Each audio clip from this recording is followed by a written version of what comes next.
అసలు ఈ రోజులల్లో ఏం జరుగుతుందో, ఈ సంవత్సరంలా సగం వరకు, కొంతవరకు ఓకే అనుకుంటే, జరాలు, చికెన్ గున్యాలు వీటితో మొదలైన ఈ కాలము వర్షాలు, ఫ్లడ్సు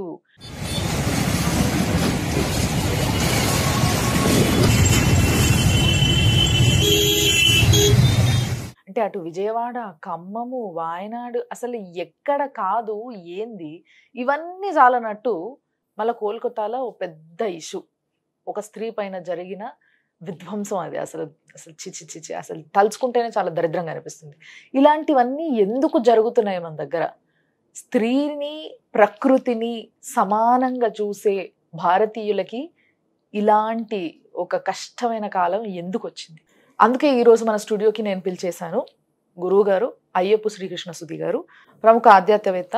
అంతేకాకుండా ఆయన గురించి మీ అందరికీ బాగా తెలుసు. చాలా పెద్ద పెద్ద వారికి స్పష్టంగా షార్ట్గా జాతకం చెప్పగలిగే శక్తి, ఆస్ట్రాలజీ పవర్ ఆయన చేతిలో ఉంది. సో ఆయన్నే అడిగి తెలుసుకుందాం అసలు ఇలాంటి ప్రకృతి వైపరీత్యాలు మన దగ్గర ఎందుకు చోటు చేసుకుంటున్నాయి అన్న విషయం పైన నేను డిస్కస్ చేయబోతున్నాను. గురువుగారు నమస్తే. నమస్కారం అండి. గురువుగారు, అసలు నిజంగా తలుచుకుంటేనే భయంకరంగా ఉంది. అంటే ఒకటి తర్వాత ఒకటి, ఒకటి తర్వాత ఒకటి జరుగుతూనే ఉన్నాయి మన దేశంలో. సో ఇది ఎందుకంటారు? అసలు ఏం జరిగిందంటారు? ఈ ఫ్లడ్స్ ఏంటి అసలు? మన తెలుగు సంవత్సర ప్రకారం ఇది క్రోధినామ సంవత్సరం. అవును. క్రోధి అంటేనే ఒక రకమైనటువంటి ఎండ్లెస్, లేదంటే ఒక బాగా ఎక్కువైనటువంటి శక్తి అని అనుకోవచ్చు. ఓకే. అది శుభప్రమైనది కాదు, కొంచెం నెగిటివ్ ఎనర్జీ అనుకోవచ్చు. ఓకే. అలానే ఈ సంవత్సరానికి అధిపతి కుజుడు, శని. ఎప్పుడైతే స్వార్థపరులైనటువంటి లేకుంటే ఒక రకమైన అగ్రెసివ్ నేచర్ ఉన్నటువంటి కుజశనుల చేతిలో అధికారం ఉండేసరికి వాళ్ళ యొక్క పరిపాలన స్వార్థపూరితంగాను, లేకుంటే వచ్చేసి జనాలను పట్టించుకోకుండా వాళ్ళ యొక్క స్వప్రయోజనాలే ప్రాధాన్యంగా జరిగేటువంటి పరిపాలన. గ్రహస్థితిని గమనించుకున్నట్లయితే దీర్ఘకాలికంగా ఒక రాశిలో ఉండే గ్రహాలు శని 2.5 సంవత్సరాలు కుంభరాశిలో చివరి భాగాల్లోకి వచ్చాడు. శతభిష నక్షత్రం, పూర్వభద్ర నక్షత్రాల్లో ఈ సంవత్సరం సంచారం చేస్తాడు. అలానే వచ్చేసి రాహు మీనరాశిలో, గురుడు వృషభ రాశిలో. వృషభ రాశి ఒక రకంగా గురు సంచారం వలన అధిక వర్షపాతాన్ని కలిగించేటువంటి యోగం. అయితే ఇక్కడ ప్రస్తుత సంఘటనలు కనుక గమనించుకున్నట్లయితే కుజుడు తర్వాత వచ్చేసేసి గురుడు 26వ తారీఖు వరకు, కొన్ని పంచాంగాలు 24వ తారీఖు వరకు కలిసి ఉన్నారు వృషభ రాశిలో. ఓకే. ఎప్పుడైతే వృషభం నుంచి మిథునంలో కుజుడు మారాడో, వృషభంలో వచ్చేసి చంద్రుడు గురుడు, మిథునంలో కుజుడు, కర్కాటకంలో బుధుడు, సింహంలో రవి, కన్యలో శుక్రుడి నీచలు. ఈ విధమైనటువంటి ఒక రకమైనటువంటి 5 రాసుల్లో వరుసగా గ్రహాలు ఏర్పడ్డాయి. ఒక దండలాగా మాలికా యోగం అంట. అలానే వచ్చేసి కేతువు శుక్రుడు కలిశారు. శని వచ్చేసి రవికి వ్యతిరేక్తమైన స్థానంలో, అంటే శని దృష్టి రవి మీద, రవి దృష్టి శని మీద, ఇద్దరు 180 degrees డిస్టెన్స్ లో. అంటే మీరు ఇట్లా చెప్తుంటేనే ఫస్ట్ కొంచెం భయం వేస్తుంది. నాకు తెలియని దానికే నాకు భయం వేస్తుంది మీరు ఇట్లా చెప్తుంటే. అంటే ఇంకొంచెం తెలుసుకునే ప్రయత్నం చేస్తే, అంటే ఏ యొక్క గ్రహం ఎఫెక్ట్ దేనిపైన ఎట్లుంటది, అంటే ఈ ప్రకృతి వైపరీత్యాలకి వీటిని కనెక్ట్ చేస్తూ మాట్లాడితే మీరు చెప్పేది ఏంటి? ఇప్పుడు ప్రకృతి వైపరీత్యాల పరంగానే నేను మాట్లాడుతున్నది. శని వాయుతత్వ రాశిలో ఉన్నాడు. శని స్వభావం వాయుతత్వ స్వభావం. ఒక తుఫాన్ రావాలంటే వాయుగుండంతోనే ప్రారంభం అవుతుంది. మనం మామూలుగా తుఫాను అల్పపీడనం ఏర్పడి దాన్ని వాయుగుండంగా మారి అది తుఫానుగా మారి జనాల మీదకి విరుచుకుపడుతుంది. ఈ తుఫాన్లు అనేవి వచ్చేటప్పుడు ఖచ్చితంగా వాయుగుండంతో వచ్చేటువంటి ప్రమాదం శని కారకంలోనూ, శని వాయుతత్వ గ్రహాల ప్రేరకత్వంతోనే ఏర్పడుతుంది. అలానే అగ్నితత్వ స్వభావం కుజుడిది. అంటే ఎప్పుడైతే ఒక బాగా వేడితో ఏర్పడినటువంటి వాతావరణం ఉందో అది అల్పపీడనాన్ని క్రియేట్ చేస్తుంది. అల్పపీడనం ఏర్పడినప్పుడు కుజుడు శని ఇద్దరి యొక్క కేంద్ర స్థితి కానివ్వండి, కేంద్ర వేధ కానివ్వండి, ఇలాంటి తుఫాన్లకు కారణమవుతుంది. ఎప్పుడైతే పూర్ణ జలరాశిలోను ఇలాంటి జల ప్రామాణికమైనటువంటి గ్రహమైనటువంటి గురుడు వచ్చేసేసి ఎక్కడైనా వృషభంలో కానివ్వండి, ఇలాంటి జలరాశిలో కానీ ఉన్నప్పుడు కానివ్వండి, ఇలాంటి తుఫాన్లు కానివ్వండి, ఎక్కువ ప్రాణాంతకం కలిగించేటువంటి తుఫాన్లు ఏర్పడతాయి. అలానే గ్రహణాలు, చంద్రగ్రహణం తుఫాన్లకి, సూర్యగ్రహణం భూకంపాలు లాంటి వాటికి కారణమవుతుందని చెప్తుంది. ఇలాంటి పరిస్థితుల్లో ఇప్పుడున్నటువంటి గ్రహస్థితి ఎప్పుడైతే కుజుడు ముందుకు మూవ్ అయ్యాడు, వృషభ రాశి నుంచి మిథునంలోకి మారాడు, వాయుతత్వ రాశిలో అగ్నితత్వ గ్రహం, అది తుఫాన్ని ప్రేరేపించాడు. అలానే చంద్రుడు అక్కడ కలిసినప్పుడు తుఫాన్ తీవ్రతరమైంది, చంద్రకుజుల సంయోగం. ఆ తర్వాత వచ్చేసి ఈ గ్రహస్థితులన్నీ వరుసగా ఉన్నటువంటి గ్రహస్థితి కుంభవృష్టి కురవడానికి కారణమైంది. సహజంగా లాస్ట్ ఇయర్ వర్షపాతం బాగా పడి ఆగిపోయింది. ఈ సంవత్సరం అలా కాకుండా నష్టానికి దారితీసే విధంగా, తీవ్ర నష్టానికి దారితీసే విధంగా వర్షపాతం జరుగుతుంది. ఇది ఎక్కడితో ఆగుతుందని అనుకోవట్లేదు. ఇంకో 1-2 నెలల పాటు గ్రహాలు వర్షాలు ఉన్నాయి. వామ్మో, ఇంకో 2 నెలలు అంటే అసలు ప్రజలు ఏమైపోవాలి గురుగారు? మీకు బ్రహ్మం గారు రాసిన కాలజ్ఞానంలో ఒకటి ఉందండి. తమిళనాడులోంచి ఒక ప్రాంతంలో ఒక్కసారిగా నది ఉప్పొంగి కొన్ని లక్షలాది మంది జనాలు చనిపోతారని కూడా రాశాడు. ఆయన కాలజ్ఞానం రాసిన దానికి అనుకూలమైనటువంటి పరిస్థితులు ఈ కాలగణనలో ఇవి అనుకూలంగా ఉన్నాయి 2024-25 సంవత్సరాలు అని చెప్పచ్చు. అందువల్ల తీవ్ర జన నష్టం అతివృష్టి వల్ల, అనావృష్టి వల్ల. అలానే ఇందాక మీకు ఆ మాట ఎందుకన్నానంటే, బుధుడు రవి కంటే వెనకాల ఉంటే వర్షాలు తక్కువ పడతాయి. బుధుడు రవి కంటే ముందుకు వెళ్తే పూర్వ శుక్రుడు అంటాం. రవి కంటే ముందు డిగ్రీల్లో, రవి కంటే ముందు రాశుల్లో కానీ బుధుడు శుక్రుడు ఇద్దరు ఉండేటువంటి పరిస్థితి అక్టోబర్లో, నవంబర్లో ఉన్నది మనకి. ఓకే, అంటే అప్పుడు ఇంకా తీవ్రమైన వర్షపాతం, లేదంటే ఎక్కువ వర్షపాతం నమోదవడానికి కూడా అవకాశం. అందుకేనా ఈ మొన్న మనకి ఉగాది సమయంలో అందరూ పంచాంగం చెప్పినప్పుడు చాలా మంది గురువులు వాళ్ళు చెప్పిన మాట ఏంటంటే, ఎప్పుడైతే ఈ సంవత్సరంలో అక్టోబర్, నవంబర్ ఆ టైంలో కొంచెం జన నష్టం కనిపిస్తుంది, పెద్ద ప్రళయం రాబోతుంది. అది ఏంటిదో మేము చెప్పలేం కరెక్ట్గా, కానీ ఏదో ఒక రకమైన ప్రళయం మాత్రం రాబోతుంది. అది జల ప్రళయమా, లేకపోతే ఇంకో వ్యాధి రావడమా, ఇంకోటా అనేది అయితే క్లియర్గా చెప్పలేదు, కానీ ఇదే అంటారా? అది సహజంగా కుజుడు కూడా ఈ సంవత్సరం, కుజుడు స్థితి కూడా గ్రహచార స్థితి మిథునంలోకి వచ్చాడు. మిథునంలోంచి మళ్ళీ కర్కాటకంలోకి వెళ్తాడు, మళ్ళీ వక్రించి మిథునంలోకి వస్తాడు. సంవత్సరం వరకు ఇక్కడే ఉంటాడు, మొత్తం పూర్తయ్యేంత వరకు, ఈ సంవత్సరం పూర్తయ్యేంత వరకు. అంటే 45 రోజులు ఉండాల్సిన కుజుడు ఒక 6 నెలల కంటే ఎక్కువ కాలం పాటు మిథునంలో ఉంటున్నాడు. కుజస్తంభన అంటాం. ఇది యుద్ధ భయాన్ని, యుద్ధ వాతావరణాన్ని కల్పిస్తుంది. అగ్ని పర్వతాలు కానివ్వండి, లేకుంటే వచ్చేసి భూకంపాలకు కూడా కారణమయ్యేటువంటి స్థితి. అంటే ఇప్పుడు వర్షాకాలం అయిపోతే అయిపోయిందేమో అనుకోవడానికి లేదు. ఇప్పుడు వర్షాకాలం అయిపోయిన తర్వాత కూడా ఇంకా మీరు అన్నట్టుగా భూకంపాలు, లేకపోతే యుద్ధాలు ఇలాంటివి ఏవో జరుగుతాయంటారు. అయితే బాగా మరి వీటన్నిటిని కంట్రోల్ చేయడానికి అట్లీస్ట్, అంటే మనం దేన్ని ఆపలేము, ప్రకృతి యొక్క కోపాన్ని కానీ, ప్రకృతి యొక్క ప్రేమని కానీ మనం ఆపలేము. మనకు అంత ధైర్యము, దమ్ము రెండు లేవు మామూలు మనుషులుగా. బట్ కొంత ఊరట కలిగించాలంటే ఏం చేయొచ్చు? నరసింహ శాంతి చెప్తామండి. నరసింహ మంత్రంతో గనక ప్రకృతి వైపరీత్యాలను ఆపటం కోసం, ఈవెన్ కొన్ని వ్యాధులు తీవ్రమైనటువంటి పరిస్థితుల్లో కరోనా లాంటి ప్రబలినప్పుడు కూడా నరసింహ శాంతి చేశాం కూడా. అంటే ఒకటి నేను ఒక్కటి చేస్తే అవుతుందని కాదు కానివ్వండి, ప్రజాక్షేమాన్ని దృష్టిలో పెట్టుకుని. ఎందుకంటే వృత్తిరీత్యా పురోహితం అంటే అందరి హితం కోరాలి, మా ధర్మం. మరి ఈ లెక్కన అంటే మీరు కోరి చేస్తే సరిపోదని మీరే అంటున్నారు కాబట్టి పాలకులు చెయ్యాల్సిన అవసరం చాలా ఉంటుంది. పాలకులకి చేస్తే చాలా విశేషమైన ఫలితాలు ఉంటాయి. మీకు చిన్న ఎగ్జాంపుల్ చెప్తాను. ఇప్పుడు వైజాగ్ లో ప్రహ్లాదపురంలో ఒక సాయిబాబా గుడి ఉంది. దాంట్లో ఒక సూర్య యంత్రం ఒకటి వేశారు. ఆ సూర్య యంత్ర స్థాపన తర్వాత వైజాగ్ దగ్గర వచ్చేటువంటి తుఫాన్ల తీవ్రత తగ్గింది. ఆ యంత్ర స్థాపన తర్వాత వైజాగ్ లో ఒకే ఒక తుఫాన్ తీవ్ర నష్టం కలిగించింది, హుదూద్.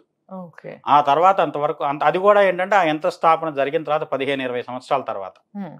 కాబట్టి ఏంటంటే ఇలాంటి వాటిని అడ్డుకోవడానికి ఇప్పుడు సూర్యగ్రహణం ఒక ఇండికేషన్ ఇస్తుంది. భూకంపాలను కానివ్వండి, సూర్యగ్రహణం ఎక్కడైతే కేంద్రం ఉందో, భూమి మీద దాని యొక్క కేంద్ర స్థితి ఏర్పడుతుందో, ఆ కేంద్రాన్ని ఆధారం చేసుకుని తప్పనిసరిగా భూకంపం వస్తుందని చెప్తాం సూర్యగ్రహణం వచ్చిన తర్వాత.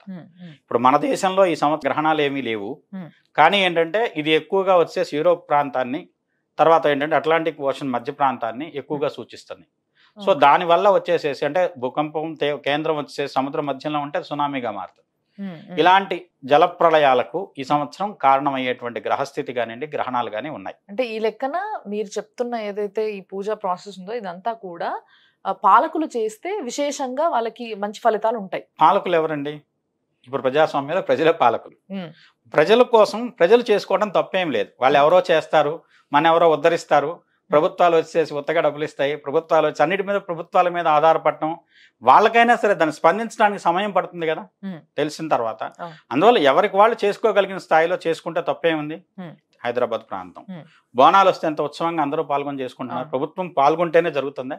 అలానే వచ్చేసి ప్రతి ప్రాంతానికి పాలితమైనటువంటి గ్రహ దేవతలు, అలానే వచ్చేసి దేవతాపరమైన శక్తులు ఉంటాయి. సముద్ర ప్రాంతం ఉంది, మనకు వైజాగ్ ఉంది, సింహాచలంలో నరసింహస్వామి ఉన్నాడు. నరసింహస్వామికి సంబంధించినటువంటి శాంతి అక్కడ జరిగితే, క్షేత్రంలో జరిగితే చాలు, ఫలితం చాలా రెట్లు ఉంటుంది. ప్రస్తుతం అయితే విజయవాడను చూస్తే, విజయవాడ పరిస్థితి చూస్తే, అమ్మవారు కొలువై ఉన్న విజయవాడే కంప్లీట్ గా మునిగిపోయింది. ఫస్ట్ ఫ్లోర్, సెకండ్ ఫ్లోర్ వరకు నీళ్లు వచ్చినాయి అంటే జనాలు ఎంత అల్లకల్లోలం అయిపోయి ఉంటారు. కరెంటు లేక ఇంట్లో నీళ్లు, పిల్లలు, అసలు ఈ తడికి వ్యాధులు, సర్దులు, దగ్గులు, జ్వరాలు ఇంకా ఎన్నో అసలు మనము ఆలోచిస్తే ఊహించుకుంటేనే భయంకరంగా ఉంటే వెళ్ళి చూస్తే ఎంత దారుణంగా ఉంటది పరిస్థితి అనేది. మా కుటుంబీకులందరూ విజయవాడ పరిసర ప్రాంతాల్లోనే ఉన్నారు. అవునా? మా తమ్ముడు ఇల్లు కూడా మునిగిపోయింది. అయ్యో. చాలా ఇబ్బంది పడుతున్నారు. అదైతే యథార్థం. కాకపోతే ఏంటంటే ఇంత తీవ్రమైనటువంటి వర్షం వస్తుందని కానివ్వండి, ఇంత తుఫాన్ ఇంత తీవ్ర నష్టం చేస్తుందని కానివ్వండి, కొంతవరకు గ్రహించగలిగినటువంటి ముందు యంత్రాంగం పటిష్టంగా లేకపోవడం కూడా ఒక కారణం. ఇప్పుడు తుఫాన్ వస్తుందని చెప్పగలుగుతున్నాం, అది ఎంత స్థాయిలో వస్తుంది, దానివల్ల నష్టం ఎంత స్థాయిలో జరుగుతుంది. ఇప్పుడు శాస్త్రజ్ఞులు ఉన్నారు, వాళ్ళ ప్రయత్నం వాళ్ళు చేస్తున్నారు. దాంతోపాటు మన జ్యోతిషమైనటువంటి జ్ఞానాన్ని, ప్రాచీనమైనటువంటి జ్ఞానం కొన్ని వందల సందర్భాల్లో రుజువైంది. ఈ జ్యోతిష్యం కానివ్వండి, గ్రహాల గురించి మాట్లాడితే ఇది ఒక రకమైనటువంటి పనికి మాలిందనో, లేకుంటే వచ్చేసి ఈ కాలంలో కూడా వీటికి శక్తి ఉందా, లేకుంటే వచ్చేసి ఇవన్నీ కాలదోషం పట్టినవని, లేకుంటే వచ్చి చాదస్తమని, ఇలాంటి మంత్రాలను బలవంతంగా రుద్దుతున్నారని, ఈ విధమైనటువంటి మాటలు వస్తాయి. కాకపోతే పాటు జనాల్లో భక్తి పెరగాల్సిన ఒక ఆలోచన కూడా పుట్టాలి కదా. అంటే భక్తి అనేది పెరిగితే బాగుంటదేమో అని నాకు అనిపించింది. భక్తి లేకపోతే ఇంతమంది దేవాలయాలకు ఎందుకు వెళ్తారు? దేవాలయాలు కిక్కిరిసిపోయి ఏ దేవాలయానికి వెళ్ళినా చాలా మందిని, అదొక సామెత ఉంది కదా గురుగారు, చింతంతా చెప్పుల పైన ఉంటది, కళ్ళు శరీరం మాత్రం గుళ్ళో ఉంటది అన్నట్టు. భక్తుల్లో భక్తి లేక కాదు, కాకపోతే ఎలా చేయాలనే విధానం తెలియక చాలా మంది ఓకే ప్రతిదాన్ని వచ్చేసి ఎవరికి తోచినట్టు వాళ్ళు చేసుకెళ్తున్నారు. ఇక్కడ ఇంకో విషయం కూడా మాట్లాడుకోవాలి మళ్ళీ. ఏంటి అని అంటే చాలా మంది పూజలు చేసేవాళ్ళు, పంతులు కావచ్చు ఎవరైనా, వీళ్ళంతా కూడా చాలా కమర్షియల్ అయిపోయారు. కమర్షియల్ అయిపోవడం వల్ల కూడా జనాలు అన్ని అందుబాటులో లేక చేయలేని పరిస్థితిలో కూడా ఉండొచ్చు కదా. ఇప్పుడు వ్యవస్థలో మంచి ఉంది, చెడు ఉంది. అందరూ కమర్షియల్ అవ్వలేదు, అందరూ వచ్చేసి కమర్షియల్ కాకుండానూ లేరు.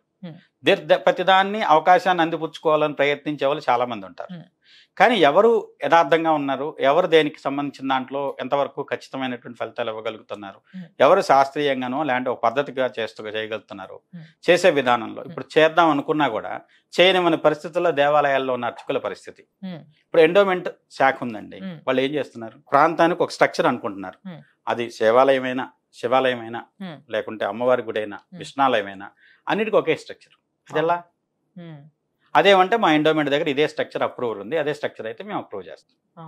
ప్రతి దేవాలయానికి ఒక రకమైన ఆగమం ఉంటుంది, దాని ప్రకారం ఎవరెక్కడ ఉండాలి, స్థితిలో ఏ దేవతను ఉంచాలి, దానికి సంబంధించినటువంటి ఎదురుగా ఎవరు ఉండాలి, ఇవన్నీ వాళ్ళకి పట్టవు. వాళ్ళకి కావాలి, ఎందుకంటే వాళ్ళకి సబ్జెక్ట్ తెలియదు, ఆగమ శాస్త్రం తెలియదు. ఎప్పుడైతే ఆగమం తెలియదో అంతేకాక వాళ్ళకి ఇదే అప్రూవల్ అన్నటువంటి స్ట్రక్చరు, మా ఇంజనీర్స్ ఇదే ఇచ్చారు, దీని ప్రకారం అయితే కట్టుకోండి, లేదంటే మేము అప్రూవల్ ఇవ్వం, పర్మిషన్ ఇవ్వం. అలా చాలా దేవాలయాలు జరుగుతుంది. నేను 3 సంవత్సరాలు అయింది ఒక విగ్రహం చేయించి పెట్టి, అమ్మవారిది మరకతంతో చేయించి పెట్టాను, ప్రతిష్ఠ చేద్దాం అనుకున్నాం. ఇప్పటికి ఎండోమెంటో ఆపేశారు దాన్ని. అదేమంటే మేము ఇష్టం వచ్చినట్టు గుళ్ళు కడితే మేము ఒప్పుకోమని. ఎక్కడ గురుగారు ఇది? సుజాత్ నగర్ అని కొత్తగూడెం పక్కన ఒక చిన్న పల్లెటూరు, 400 సంవత్సరాల క్రితం ఖమ్మం జిల్లా కొత్తగూడెం. అయ్యయ్యో, 400 సంవత్సరాల క్రితం అయినటువంటి దేవాలయం. నేను పుట్టింది అదే ఊళ్ళో. అవునా? ఆ ఊర్లో మా అమ్మగారి పేరుతో పచ్చ మరకత అమ్మవారిని ఇవ్వాలని చెప్పి అనుకున్నా. మరకతంతో చేయించాను. ఎంత పెద్దది? 3 అడుగులు ఎత్తుంటుంది. అసలు మరి దీన్ని ఎందుకు ఆపుతున్నట్టు? ఆ స్ట్రక్చర్ అనా? కొంతకాలం క్రితం అయితే ఆయన సస్పెండ్ కూడా చేశారా. మా మేనమామే పురోహిత దాంట్లో టెంపుల్ అర్చకుడు, సస్పెండ్. ఆయన 4-5 స్ట్రక్చర్లు కట్టడని సస్పెండ్ కూడా చేశారు. అయ్యయ్యో. ఓకే. తర్వాత మళ్ళీ ఏదో ప్రభుత్వాలు మారిన తర్వాత ఆయన తీసుకున్నారు. కాకపోతే ఇది ఏంటంటే బాధ్యత రాహిత్యం ఎవరికి కూడా. అంటే ఇది ఒక ఎగ్జాంపుల్ గా చెప్పారు అంతే, కానీ ఇలాంటివి ఎన్నో. అంటే ప్రతిదానికి ఒక ప్రాపర్ స్ట్రక్చర్ అనేది ఉండడం చాలా ఇంపార్టెంట్ అనేది ఇక్కడ మీ బేస్ పాయింట్. దీన్ని అర్థం చేసుకోవడం ప్రయత్నం చేయాలి. అండ్ ఇంకొకటి గురుగారు, ఇప్పుడు ప్రజలున్న పరిస్థితుల్లో, సరే మనం ఖమ్మమే తీసుకుందాం, మీరు పుట్టిన ఊరు కూడా అక్కడే ఉంది కాబట్టి, ఖమ్మం కానీ, విజయవాడ కానీ, వాయనాడు కానీ, వీళ్ళు జనాలు ఏ మంత్రమైనా తలుచుకోవడానికి, అంటే అప్పుడప్పుడు ఒక పవర్ కోసం, ఒక ధైర్యం, లేదా వాళ్ళకు ఒక ఆలోచన, వాటి నుంచి తప్పించుకునే ఇది కానీ, లేకపోతే ఏదో అంటే ఇప్పుడు ఆల్రెడీ చిక్కుకున్న వాళ్ళు కూడా ఒక దారి కోసం ఎదురు చూస్తూ ఉంటారు, ఎవరో సహాయం కోసం ఎదురు చూస్తూ ఉంటారు.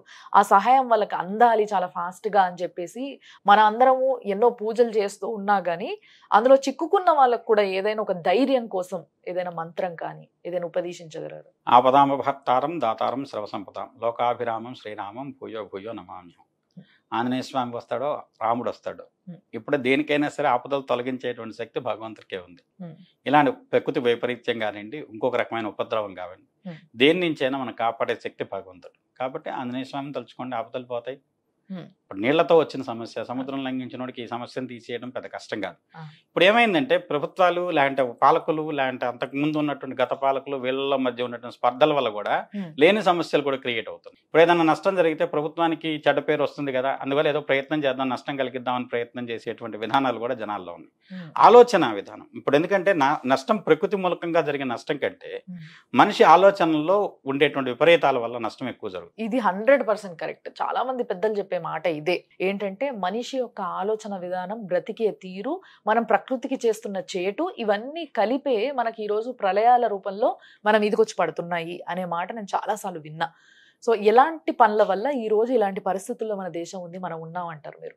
అంతకుముందు ఒక నీళ్లు వెళ్ళడానికి ఒక చెరువులో, వాగులో, వంకలో ఉండేవి. అవన్నీ ఆక్రమించి కట్టుకుంటూ వెళ్ళాం. కట్టిన తర్వాత ఇప్పుడు ఇంత పెద్ద వర్షం ఇప్పుడు నీళ్ళు వెళ్ళడానికి దారి ఏది? దాని దారిలో అది వెళ్ళాలి కదా. అది దారి లేకేమంత రోడ్ల మీద ప్రవహిస్తున్నాయి నీళ్లు. రోడ్ దారిలాగా ఉంది, మనం వెళ్తున్నాం, మన దారిని అవి కూడా వస్తున్నాయి. పంచభూతాలని మనం కంట్రోల్ చేద్దాం అనుకుంటే అవి ఒక పరిస్థితి దాటిన తర్వాత అవి విజృంభిస్తే ఎంత తీవ్రమైన నష్టం జరుగుతుంది అనడానికి ఇది ఒక ఉదాహరణ. విజయవాడ కానివ్వండి, వాయనాడు కానివ్వండి, లేదంటే వచ్చేసి మీకు ఇప్పుడు ఖమ్మం జిల్లాలో జరుగుతున్న ఉపద్రవాలు, జలవత్సవం. చాలా మంది గమనించండి, ప్లాస్టిక్ కవర్ల వల్ల డ్రైనేజ్లన్నీ ఆగిపోయి ఎంత నష్టం జరుగుతుంది. బ్లాక్ అయిపోయి డ్రైనేజ్లన్నీ, ప్లాస్టిక్ కవరు డ్రైనేజ్ లో పడితే అది మొత్తం డ్రైనేజీ ఆపేసేసి తద్వారా ఫ్లడ్ అంతా పేరుకుపోయి డ్రైనేజ్ నుంచి కొట్టేయడానికి దానికి సాధ్యపడక పొంగి అదంతా వచ్చేసి ఇళ్ల మీదకి వచ్చేసే పరిస్థితుల్లో ఎన్ని వేల సంవత్సరాలు ఒక ప్లాస్టిక్ కవర్ ని కరిగించగలుగుతుంది అనేది ఒకసారి ఆలోచించాలా.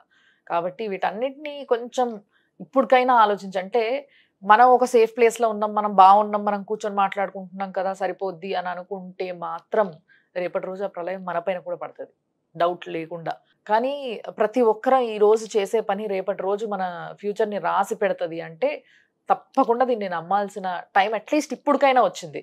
కాబట్టి నిజంగా గురుగారు చెప్పినట్టు ప్లాస్టికే కావచ్చు, కొన్ని కట్టడాలు అంటే కుంట అని కొన్ని ప్లేస్లు ఉంటాయి, లేకపోతే ఇప్పుడు పేర్లలోనే ఉన్నాయి కదా చాలా పేర్లు, కుంట అనే పేరుతో, చెరువు అనే పేరుతో కొన్ని ఊర్ల పేర్లు ఉన్నాయి. ఇవి అవి అని చెప్పడం ఇష్టం లేదు నాకు. ఆ పేర్లలో ఉన్న కొన్ని ప్రాంతాలన్నీ కూడా ఏంటంటే చెరువులు, కుంటలు, వీటన్నిటిలోనే ఇల్లులు కట్టేసిండ్రు. సో వాటికి నీళ్ళకంటూ అసలు భూమి పైన ఎక్కువ భూభాగంలో ఉండేదే వాటర్. దాని ఉన్న ప్రాంతాన ఎక్కడైతే ఉందో వాటన్నిటిని కూడా ఆక్రమించుకుంటూ మనం ఇల్లు కట్టుకుంటే, ఆక్రమించుకుంటూ మనం కన్స్ట్రక్షన్స్ చేసుకొని ఇట్లాంటివి ఏవో ఒకటి చేస్తూ ఉంటే ఆబ్వియస్లీ వాటి జాగాని అది డిమాండ్ చేస్తుంది కదా డెఫినెట్గా. సో నిజంగా మీరు చెప్పిన దాంట్లో అక్షరాల నిజమైన పాయింట్ ఉంది. కాబట్టి దయచేసి ప్రతి ఒక్కరికి నేను కూడా మొక్కుంటున్నా, మీరందరూ కూడా ప్రే చేయండి. మీరందరూ కూడా గురుగారు మీరు కూడా మన జనాలందరికీ, ముఖ్యంగా మీరు పుట్టిన ఊరితో సహా విజయవాడ, వాయనాడు ఇట్లాంటివి ఇంకా ఎక్కడొచ్చే అవకాశాలు ఉన్నాయో అక్కడంతా కూడా జనాలు బాగుండాలి, ఎవరికి ఏమి జరగదంటే ప్రాణ నష్టం జరగకుండా ఉండాలి, వాళ్ళందరికీ త్వరగా సహాయం అందాలి. సహాయం చెయ్యాలనుకుంటే కూడా అంత ఈజీ కాదు ఇలాంటి పరిస్థితుల్లో, బట్ వాళ్ళందరికీ సహాయం అందాలని కోరుకుంటూ మనం అందరము కూడా ఒక్కసారి గట్టిగా దేవుణ్ణి ప్రార్థిద్దాము. అండ్ ఎవరైనా చూడగలిగితే, ఎవరికైనా తెలవగలిగితే ఆంజనేయ స్వామిని గట్టిగా తలుచుకోండి అబ్బా, తప్పకుండా మీకు సహాయం దొరుకుతుంది, తప్పకుండా ఆయన మిమ్మల్ని కాపాడుతాడు అనే నమ్మకం ఉంచండి, తప్పకుండా అంత మంచి జరుగుతుంది. థ్యాంక్ యూ గురుగారు. నమస్కారం.